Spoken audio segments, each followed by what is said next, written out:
भाजपा और जदयू की सरकार है, यहाँ पे अभ्यर्थी अगर सही बात भी बोल रहे हैं तो डीएम जाकर के थप्पड़ चला देते हैं। बीपीएससी कह रही है कि हम 5 साल तक आपको परीक्षा नहीं देंगे।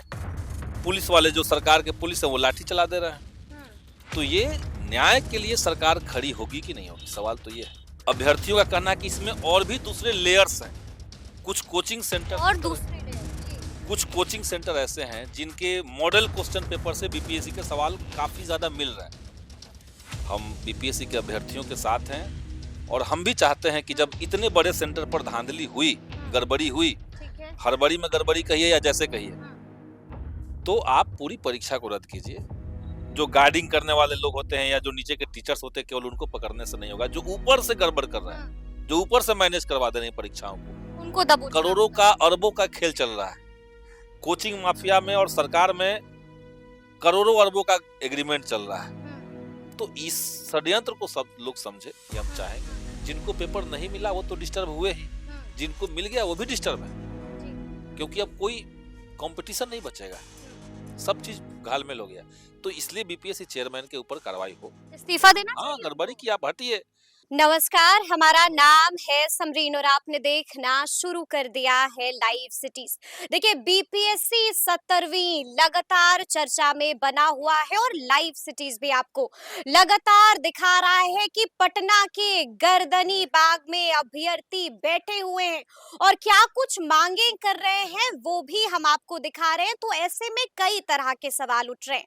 सबसे बड़ा सवाल यही बना हुआ है कि आखिर अभ्यर्थियों की मांगे जायज हैं या फिर नाजायज हैं। दूसरा सवाल ये भी बना हुआ है कि आखिर ये अभ्यर्थी कब तक इसी तरह से ठंड में कपकपाते हुए सड़कों पर बैठे रहेंगे। तो आज हम इन तमाम मुद्दों पर सीधी बातचीत करेंगे सीपीआईएमएल विधायक संदीप सौरभ जी से। सबसे पहले बहुत शुक्रिया बातचीत जी, शुक्रिया जी। सबसे पहले तो हम आपसे जानना चाहेंगे कि गर्दनी बाग में बीपीएससी वाले अभ्यर्थी शिक्षा सत्याग्रह पर बैठे हुए, उनके शिक्षा सत्याग्रह को आप कैसे देखते हैं? देखिए, जो मांग बीपीएससी के अभ्यर्थी उठा रहे हैं, इसके पीछे सही तर्क है। और इस बार बीपीएससी इतनी ज्यादा हड़बड़ी में लगी, जैसे एग्जाम का जब फॉर्म भरा गया उस समय पोर्टल में गड़बड़ी हुई, लेकिन बीपीएससी ने नहीं माना। फॉर्म भरने का डेट नहीं बढ़ाया गया, उसके बाद आनन फानन में परीक्षा की तारीख रख दी गई।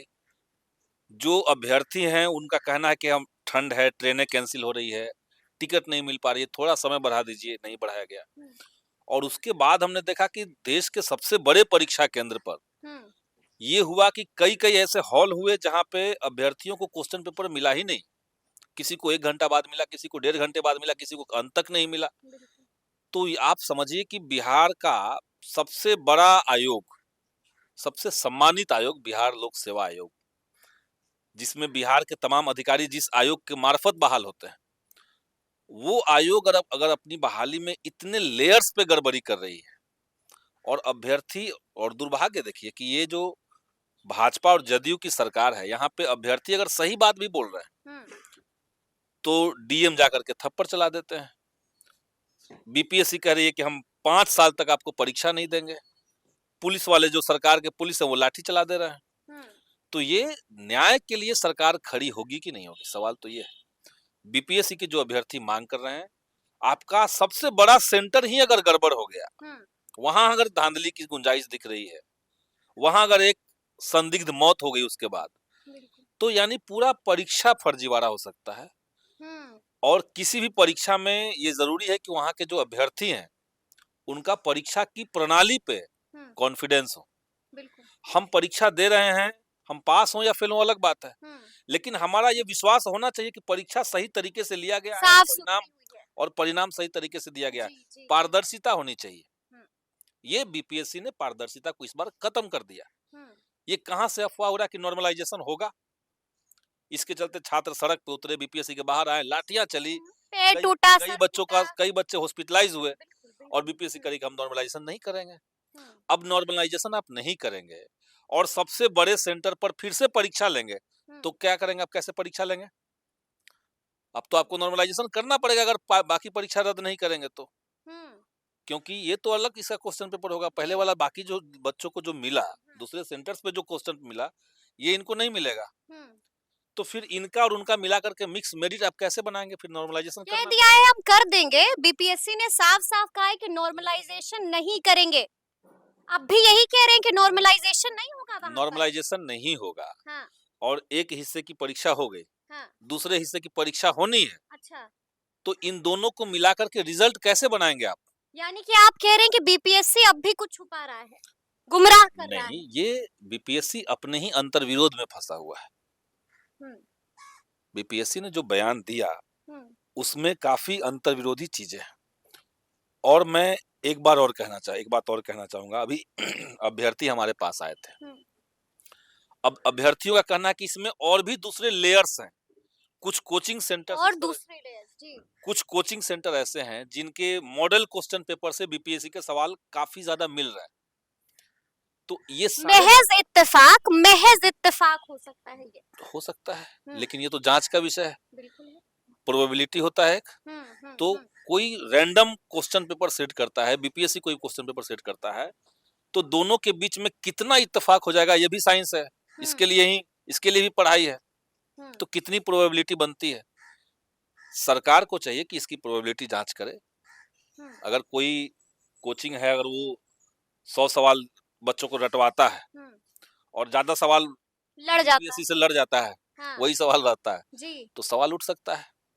तो इस तरह के जो मांग है, सरकार को गंभीरता से सुननी चाहिए। हम बीपीएससी के अभ्यर्थियों के साथ हैं और हम भी चाहते हैं कि जब इतने बड़े सेंटर पर धांधली हुई, गड़बड़ी हुई, ठीक है। हड़बड़ी में गड़बड़ी कहिए या जैसे कहिए, तो आप पूरी परीक्षा को रद्द कीजिए और दोबारा से आप समय लेकर के परीक्षा करवाइए। और साथ ही साथ इसके पीछे कारण कौन है, उसका भी पता लगाइए। उसका भी पता लेकिन लगाइए। यहाँ पर हम आपको थोड़ा सा टोकना चाहेंगे जी। बीपीएससी में चूहा कहाँ घुसा हुआ है, अच्छा कहाँ गड़बड़ी है, जी, ये पता लगाना। कौन कुतर रहा है अंदर अंदर? अंदर अंदर कौन गड़बड़ कर रहा है, हाँ। ये सरकार को अच्छा, देखना अभी आपने कहा विधायक जी कि आप अभ्यर्थियों के साथ हैं, लेकिन गर्दनी बाग में अब तक आप दिखे नहीं। दिखेंगे। दिखिएगा। कल सूचना मिला, हम तो पालीगंज में थे जी, तो हम आज जा रहे हैं वहाँ पे। जा रहे हैं, गर्दनी बाग जा रहे हैं और अभ्यर्थियों का साथ दीजिएगा। अभ्यर्थियों के साथ रहेंगे। हम लोग कोशिश करेंगे कि सरकार इस पर अभ्यर्थियों से बात करे, संज्ञान में लिया जाए। जैसे जब गड़बड़ी हुई थी परीक्षा वाली, जी, तो हमने सोशल मीडिया के माध्यम से भी और विभाग में कुछ अधिकारियों के माध्यम से भी हमने अपना संदेश पहुंचाया था कि वहाँ पे इतनी बड़ी संख्या में अगर बच्चे ओएमआर सीट लेकर के बाहर आ रहे हैं तो इस पर विचार कीजिए आप लोग। उसके बाद हमने देखा कि 2 दिन बाद की बैठक हुई और परीक्षा को अंततः रद्द किया गया। लेकिन हमारी मांग थी कि सारी परीक्षा रद्द कीजिए। न्याय मिला लेकिन आधा वाला। हाँ, और आधा न्याय का मतलब इसमें नहीं रहता है। ये सिर्फ नए बच्चों के लिए नहीं है जिनको परीक्षा देना है।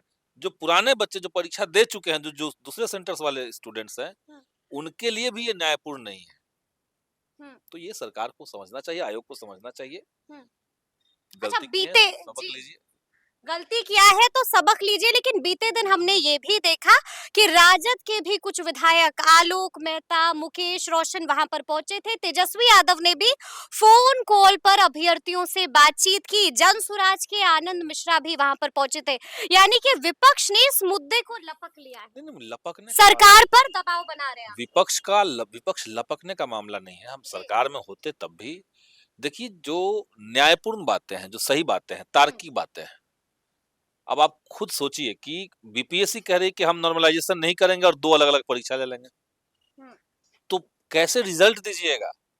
क्यों बच्चों को आप प्रताड़ित कर रहे हैं? आप सीधे अनाउंस कर दीजिए कि भाई पूरी परीक्षा रद्द, 2 महीने का समय लेते हैं, फिर परीक्षा ले लेंगे। मैंने भी बीपीएससी चेयरमैन से बात की थी और यही वाला प्रश्न मैंने उनसे पूछा था, तो उन्होंने साफ-साफ एक जवाब दिया। साफ-साफ एक प्रश्न ही पूछ लिया और साफ कहा कि आप ही बताइए कि उन बच्चों के साथ अन्याय नहीं हो जाएगा जिनकी परीक्षा बेहतरीन गई है। और नया परीक्षा आप लेंगे फिर, तो दोनों को मिक्स करके अगर आपने रिजल्ट निकाला और उसमें पुराने परीक्षा जो दिए हुए लोग हैं उनके साथ नाइंसाफी हो जाएगी, तब आप एक परीक्षा लेंगे, एक ही तरह का क्वेश्चन पेपर देंगे, तभी तो आप आकलन कर पाएंगे। आप मल्टी लेयर्स परीक्षा ले लेंगे, फिर सबका नॉर्मलाइजेशन का प्रोसेस अपनाएंगे, तो उससे वो अच्छा नहीं हो पटना डीएम की आपने रिपोर्ट पढ़ी? साफ-साफ पढ़ी नहीं, मैंने सुना। साफ साफ पटना डीएम ने अपनी रिपोर्ट में ये कहा है कि वहां पर षड्यंत्र हुआ था, बापू परीक्षा परिसर में षड्यंत्र हुआ था। अब तो डीएम का रिपोर्ट हम नहीं पढ़े, लेकिन उन्होंने जो बयान दिया था हाँ। मीडिया में वो हमने सुना था। अच्छा, क्या लगता है षड्यंत्र हुआ था या फिर बीपीएससी अपना ये मिसमैनेजमेंट सारा काम सीबीआई का है। जी। ये हमारा काम तो है नहीं हाँ। कि हमें क्या लगने से हो जाएगा। ठीक है। ये आर्थिक अपराध इकाई इसको जांच करे, हम्म। या सरकार का कोई विभाग इसको जाकर के जांच करे, हम्म। लोग जाकर के चेक करे कि गड़बड़ी कहाँ है, ठीक है। और ठोस कार्रवाई हो। ठोस कार्रवाई। छोटी मछलियों को जो गार्डिंग करने वाले लोग होते हैं या जो नीचे के टीचर्स होते हैं, केवल उनको पकड़ने से नहीं होगा। जो ऊपर से गड़बड़ कर रहे हैं, जो ऊपर से मैनेज करवा दे रहे हैं परीक्षाओं को, उनको दबोचना करोड़ों का अरबों का खेल चल रहा है। कोचिंग माफिया में और सरकार में करोड़ों अरबों का एग्रीमेंट चल रहा है। तो इस षड्यंत्र को सब लोग समझे, ये हम चाहेंगे। अच्छा, आपने भी सुना होगा कि अभ्यर्थी एक और मांग कर रहे हैं और साफ साफ कह रहे हैं कि मुख्यमंत्री नीतीश कुमार तुरंत यानी कि तत्काल प्रभाव से बीपीएससी चेयरमैन को बर्खास्त करें। क्या लगता है, मुख्यमंत्री करेंगे बर्खास्त? मल्टी लेयर्स गड़बड़ी हुई है अगर किसी हाँ। चेयरमैन के नेतृत्व में, उनके चेयरमैन रहने के चलते अगर इतने लेयर्स की गड़बड़ी है। अब आप समझिए कि सरकार का दावा है कि बापू परीक्षा केंद्र, बिल्कुल बापू परीक्षा परिसर वो सबसे बड़ा परीक्षा केंद्र है। ड्रीम प्रोजेक्ट था मुख्यमंत्री का। ड्रीम प्रोजेक्ट है। वहां पे एक कक्षा में अगर 88 लोग या कितना लोग बैठ रहे हैं, और बीपीएससी 88 बच्चों को 288 एक क्लास में, एक हॉल, और आप ला करके पेपर जो दे रहे हैं 192 आप दे रहे हैं, तो इतना बड़ा लैप्स ये बीपीएससी ने कैसे किया? यानी कि मिसमैनेजमेंट। ये अक्षम्य चीज है। आप जैसे ही क्लास में एक 288 बच्चे हैं और आप 192 बच्चों को पेपर देते हैं, तो वो जो खलबली मचेगी, इससे जिनको पेपर नहीं मिला वो तो डिस्टर्ब हुए ही, जिनको मिल गया वो भी डिस्टर्ब है जी। क्योंकि अब कोई कंपटीशन नहीं बचेगा, सब चीज घालमेल हो गया। तो इसलिए बीपीएससी चेयरमैन के ऊपर कार्रवाई हो, इस्तीफा देना चाहिए। हाँ, गड़बड़ी की आप हटिए। यानी कि विपक्ष भी ये मांग कर रहा है। बिहार के अंदर अधिकारियों को खुली छूट मिली हुई है सब जगह पे, चाहे जैसा अनाप शनाप नियम बना दे, कुछ भी कर दे, कुछ बवाल कर दे। तो सरकार ने अफसरशाही को बढ़ावा दिया हुआ है। अगर कोई अधिकारी गड़बड़ करता है तो आप उनके ऊपर कार्रवाई कीजिए, नहीं तो अधिकारियों के ऊपर अनुशासन नहीं रह पाएगा, सरकार का कंट्रोल नहीं रह पाएगा।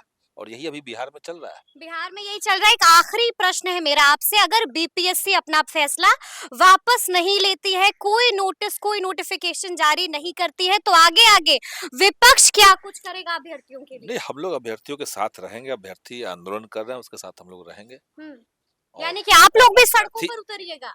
देखिए, बिहार के जो अभ्यर्थी हैं जी, वो छोटी मोटी संख्या नहीं है बीपीएससी की। वो तो वो लोग चुप नहीं बैठेंगे, वो अपनी लड़ाई लड़ेंगे, और नहीं होगा तो सरकार को सबक सिखाया जाएगा। तो उसको लिए रणनीति बनेगी, हम लोग उसमें रहेंगे। रणनीति बनेगी और सरकार को सबक सिखाया जाएगा। अगर अभ्यर्थियों की मांगे नहीं पूरी होती हैं तो अब देखना होगा कि आगे आगे क्या कुछ होता है। तो फिर ये पूरी बातचीत आपको कैसी लगी है, कमेंट करके हमें जरूर बताइएगा। तो ऐसे तमाम अपडेट्स के लिए बिल्कुल ऐसे ही हमारे साथ बने रहिएगा और देखते रहिएगा लाइव सिटीज। बहुत शुक्रिया।